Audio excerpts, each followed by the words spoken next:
So wait, what is this? Sure. Like, do you know Kay? Yeah. Yeah, he's awesome. It's like a So we do. They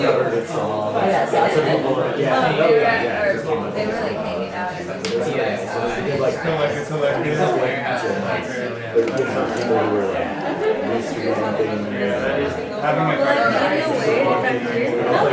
No, I can also move this. I might actually strike this pretty soon to keep it out of your way. Oh, watch out. No, you're okay. I didn't want you to trip.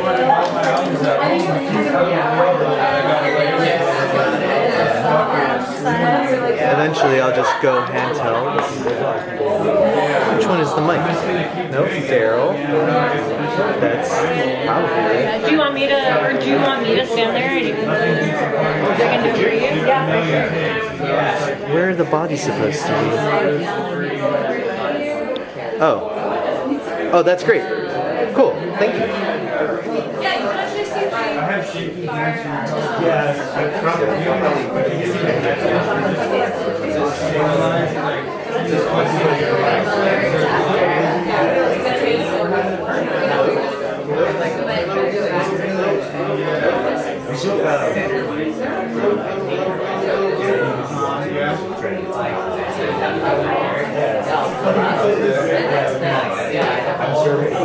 Okay, good. Okay, I feel better.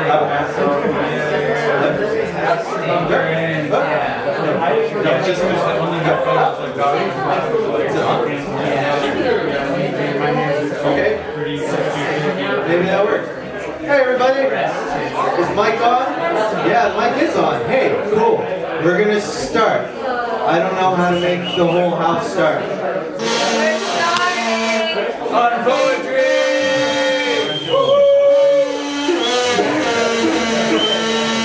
Better be good. I don't know if that worked. Did the kazoo call anybody?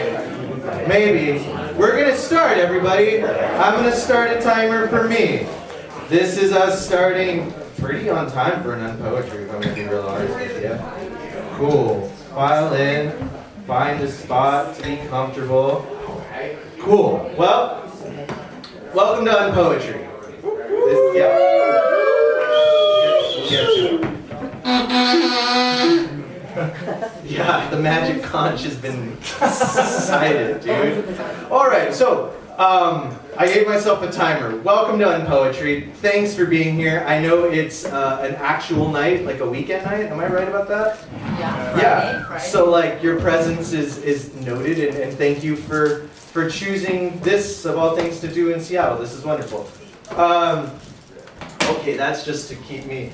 I'm not going to perform, but I'll probably yap. We'll do business, and then we'll go earnest, and then we'll start the show. Maybe we can do all that. So yeah, thanks for being in Unpoetry. This is the 4th year of Unpoetry. February 28th, 2022 was the first one. So this will be our little anniversary show. Since then, it's all kind of morphed and changed. This year also marks our 3rd year at the Fry Art Museum. We'll be there on March 19th, and that'll feature Arabella Bautista, Caleb Thompson, Tilda Teeth, and Eddie Mossman. I'll be doing Poetry Lab. Unpoetry also has like a sibling thing called Poetry Lab. Will be every last Wednesday at Vermilion through at least July. Poetry Lab features one performer for about an hour plus a 10-minute interview. So this month we'll have Tilda Teeth, next month Christian Swenson, I think in April we have Dejanay, and then in May have Aaliyah Swirsky. So that should be cool. Yeah, beginning of the 4th year feels good. Last year I wrote it down because terribly I'm applying for grants, which I know I hate, but whatever.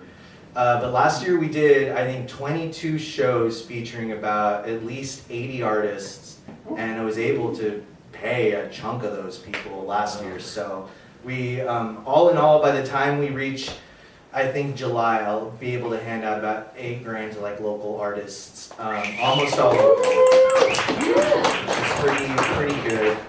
And that's business. I also have an email that I send out every month, which has my events as well as a collection of shout outs of things that I like around town, and then an event calendar, which essentially means I use Instagram. That way you don't have to. There's a sign up over there by the earplugs. I'm pretty sure everyone has earplugs. Eventually you will need the earplugs. The poets are not the loud part. There will be loudness eventually. So, protect yourself. I used to not give people earplugs, and then that turned out to be a dick move. Which I didn't think was a dick move because I liked it, but whatever. We've learned a lot, which is a good segue into just, I really appreciate being invited into Fox's home, and I don't really know everyone who lives here, but I really do appreciate being here in this space. I understand it's a space, usually a performance space that prioritizes like BIPOC, queer, and trans people, so I really do take this invitation to heart, right? Being invited to the Palace is worth 20 fries to me, right? This is, it means so much to be invited into someone's home, and that's kind of the earnest part. Another earnest part, Daryl and James are our visiting poets. Last year they cold called me through Instagram, basically, I think is that. I don't know how I'm findable on the internet, but apparently I am. And they're like, hey, I just met this dude and we're touring around the United States doing poetry. You want to help? So I was like, cool. Hosted them last year, now we're here. They're touring around again. We were in Edison. They hosted us last night at Edison, at a brewery in Edison, which was kind of wild. And then tonight they're here. It's kind of like this beautiful community show for me, right? Like Daryl and James are coming in, but we also have Ben von Wildenhaus playing, who's been, is stalwart in the music scene, the way you say that? Sure, whatever, we can do that. Stalwart in the music scene, kazoo. And then Gabby. And we have Gabby, who's co-owner of Hex Induction Records and also runs a zine, so that's pretty fucking fly, definitely a community space there. And also, I mean, Light Aloud. It means, like I said, it means a lot. I know Fox has ties throughout the art world and through the dance scene, so to be invited here and to have them perform for us, with us, I'm not really performing, I'm just talking a lot.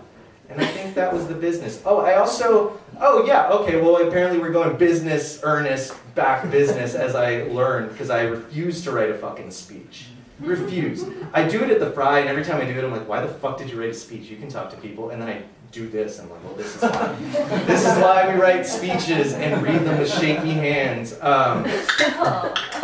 This year I decided to try and start a Ko-fi membership and push the Patreon membership we have. There's tiers from $1 to $10 to, if you got it, $50. These are monthly memberships.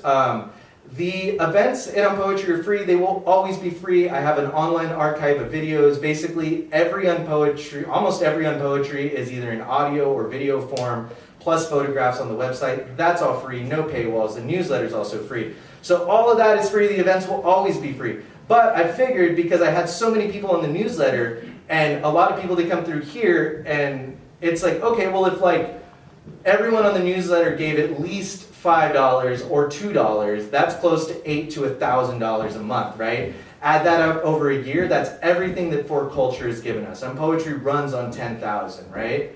And so the whole idea is like, well, fuck these people who have the money, right? If we can all supply it, if we can do it, maybe that's the way to go. I don't know, I'm just pushing it because I told myself I would, but I hate it. Yeah. Oh yeah.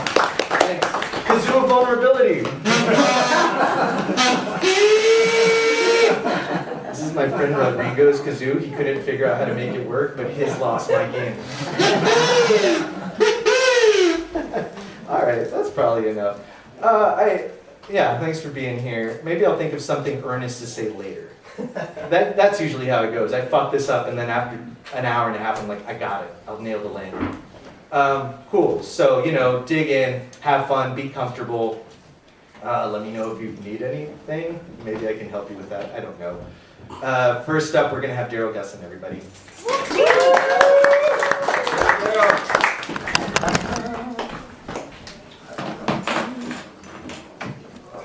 That's okay. What's up, everybody? Great to be here.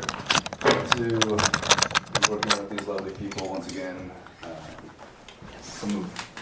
Me and Nora, we've traveled a lot reading poetry around the country, and these two right here, without a doubt. This first one's called Uncle.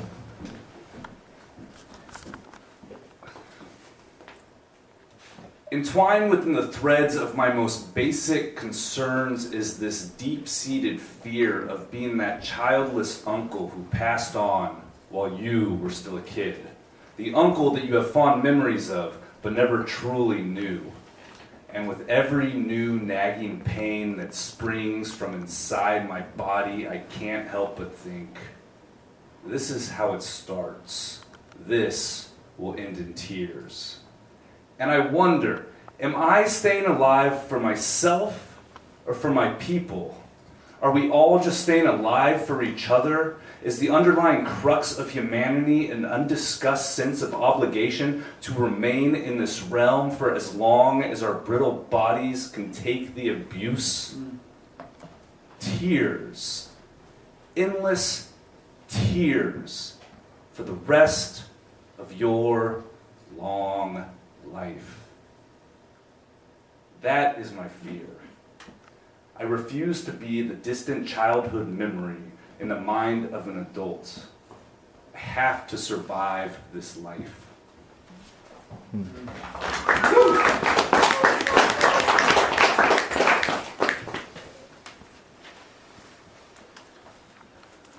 It's called Milk.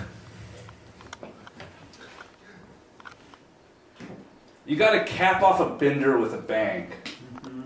If you whimper off to bed, the hangover wins. That weekend's grand finale was going home with a lovely lady friend, stripping each other's clothes off and doing living room karaoke until her downstairs neighbors booed us off the stage by slamming their fists into their ceiling. I'm still lactating, you know. If you suck enough, milk will come out. It'll make you hard. I haven't drank animal milk in 20 years. It'll probably just give me diarrhea. A classic example of multiple things being true. Luckily, the diarrhea didn't come till the next day at work. Or maybe it was just the hangover taking a victory lap.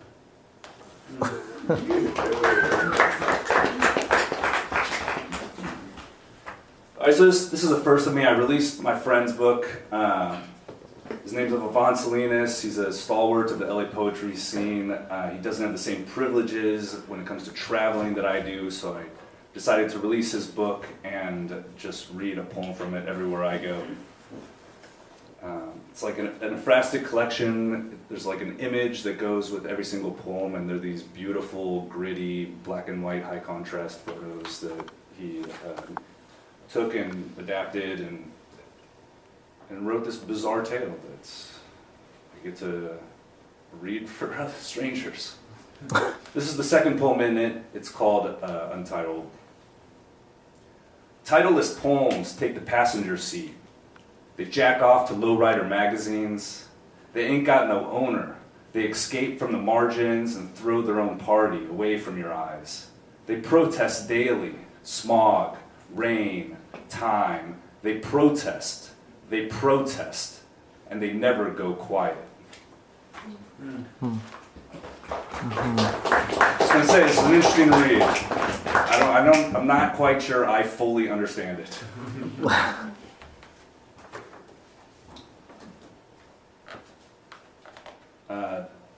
This next one's kind of a long one, or longer on the longer side, but it's an anti-ice revenge poem. So, yes. This is a picture. This is my newest book. I took this picture at a protest in Compton in early June of 2025 as things were popping off in Los Angeles.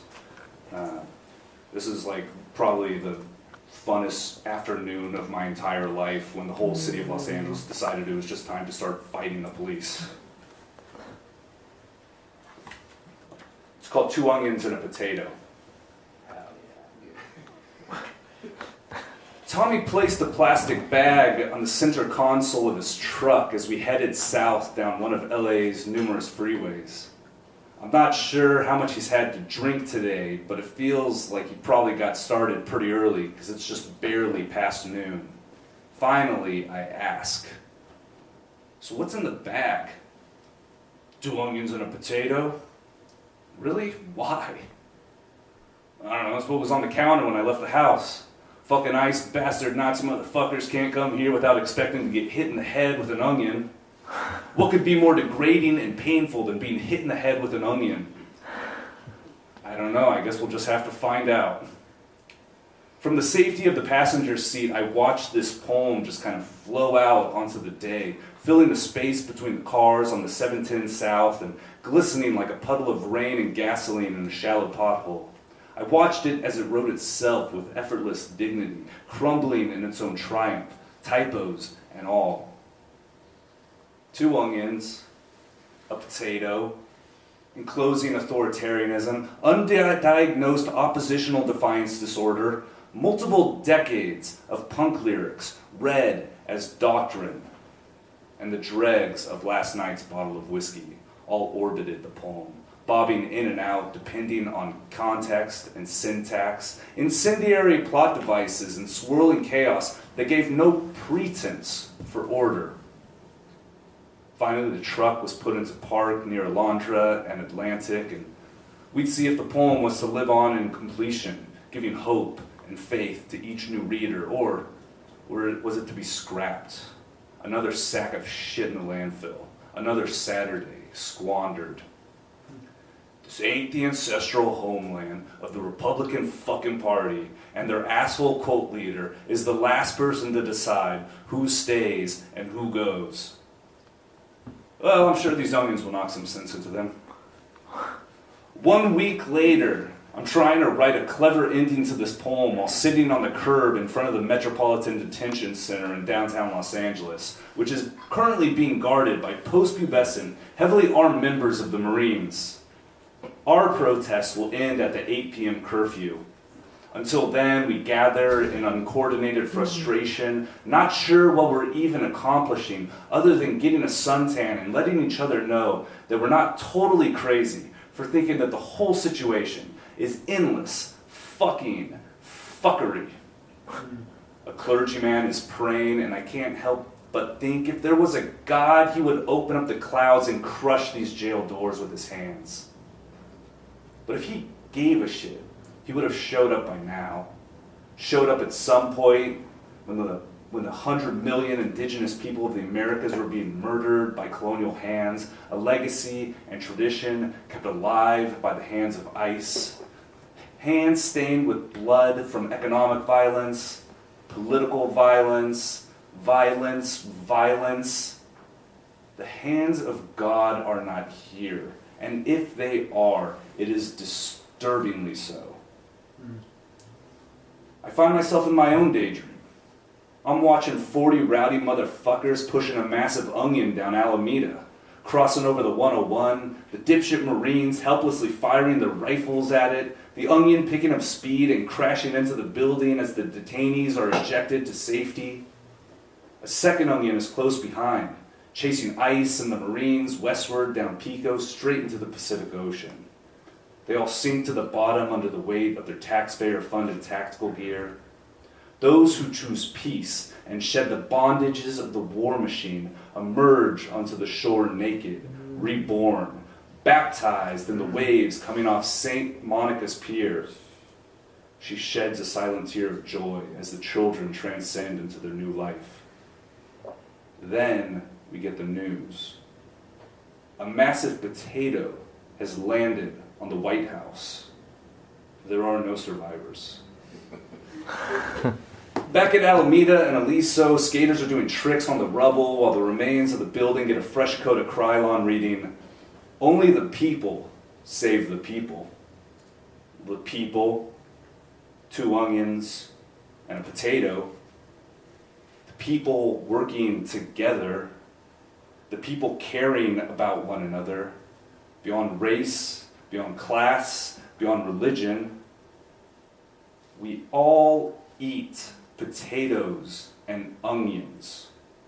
We all deserve to be treated with dignity. Human dignity. As we stand in the street, the poem continues to glisten and flow between us. It goes into our mouths as we listen to one another, and out again as we express our own thoughts and feelings. It is possible that it will never be completed, but that doesn't mean that it can't also radiate hope to those in its presence, to mean something to someone, somewhere. I look over and see Tommy on the other side of the street. He's standing in the shade, chain-smoking and cackling and daydreaming about a massive potato crushing the White House. He laughs to himself. Fucking Nazis. Yes. For a while I didn't really like that poem because I feel like it didn't really give any answers. And then I was like, there's no questions. Like, there's no question here. This is a fucked up situation, and anything you can do to work to help solve anything regarding it, you should just be doing. That's it. I have one more. There's some books on a shelf over there. This is the last night of tour. I don't really feel like taking anything home on the plane with me. If you have money, there's information on how to frickin' send it to me. You could give me cash. You could also take it and not pay me as long as you just promise to read it. Thank you for listening. This is my last one. It's called Belly Fat. I share the same shallow thoughts that everyone in this room has, and I'm a constant, intensive work in progress. And I believe in so many utopian possibilities for this world that we live in that are nowhere near realistic, which I find endlessly saddening. But when I find myself in these creative spaces, those unrealistic possibilities start to feel possible. And so this is how I choose to spend my time that is not stolen by work or sleep. Because this connection is when I'm closest to the world that I want to live in. Like a lost little bunny in the snow, desperately tracking the scent back to the warmth of his mom's belly fat. And in those wallowing fits of hopelessness, I often ask myself, if this is all just so temporary, why do I even keep at it? But I find a new answer every night. Thank you.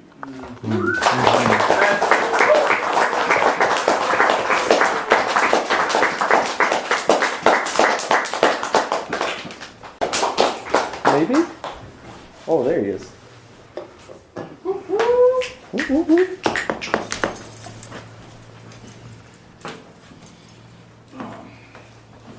How's everybody doing tonight? Okay. So, I can't tell you how grateful I am to Eric and Sully. And, like, it's not so much, it's just the experience of the reading last time. Like, the whole thing was great, but, like, they did this, like, kind of surreal play about cowboys. I've spent a lot of time in Texas. It resonated for me. I write a lot about masculinity. But also, like, I don't know. Underneath, like, we've been doing these tours. I'm pretty worn out. I've been performing, working, just like too many hours of everything. And the only thing that makes it work for me is like, I have a place just like this in Las Vegas where I presently am. I've been to places like this in so many cities and just seen like earnest people working really hard to just create a space in response to the madness. Now, I'm not a particularly political person in that I'm an anarchist, and I just believe 1,000% in community over any power hegemonic structure that can ever be organized. And I know that sounds crazy in times where the state is inflicting violence, but that's just it. The state inflicts violence when they're at their weakest. It's like they need the violence to keep the cop in your head at work, and that's almost more important than the cops in the streets. So, like he said, anything you can do, any bit of community aid, just kindness towards people, just reminding us all we're human is so important in times like these. And I am the most optimistic person Doesn't matter how dark the world gets, more optimistic, because it's only in those moments that we ever truly see what is in front of us and also what that means as far as the potential of what human beings can amount to. So, that said, I'm not going to read very political stuff. I used to farm. When I said I was like an anarchist, I mean all the way to outlaw. I used to farm in Humboldt. I lost a really dear friend a few years ago. I'm about the third book in, and I finally had never written about the experiences we have. And this book's not out, but this is just what I want to read tonight, if y'all are cool with that. I'm going to read maybe four, maybe five, but probably four. And I did everything except for having fucking pull up on my phone. Okay.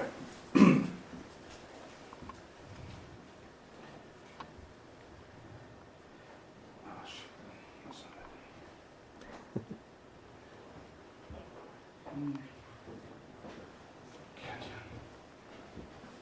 it. Okay.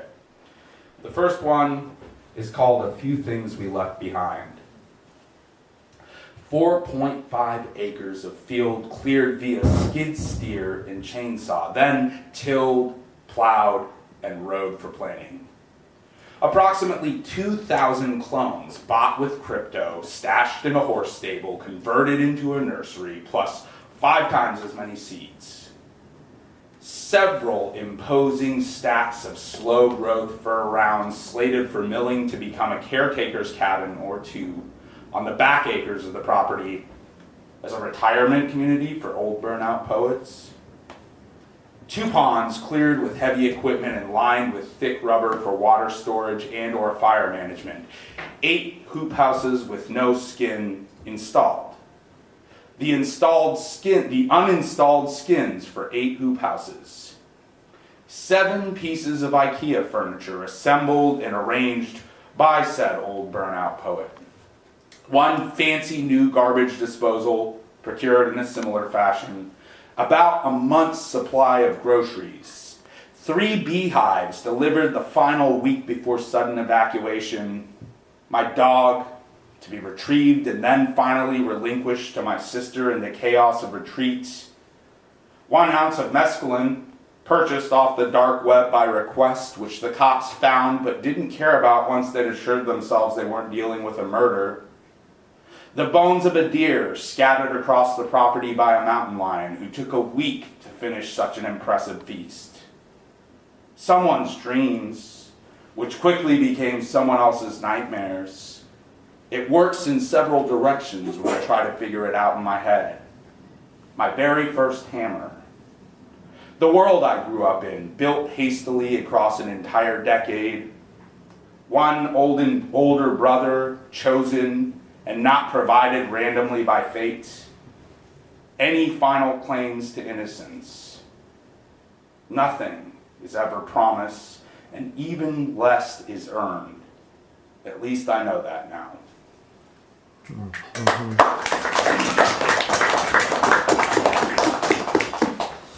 This is called Apartment Air Conditioner Blues, and this is a trade-off. Daryl promised me he'd read 2 onions and a potato, and I promised I would read this.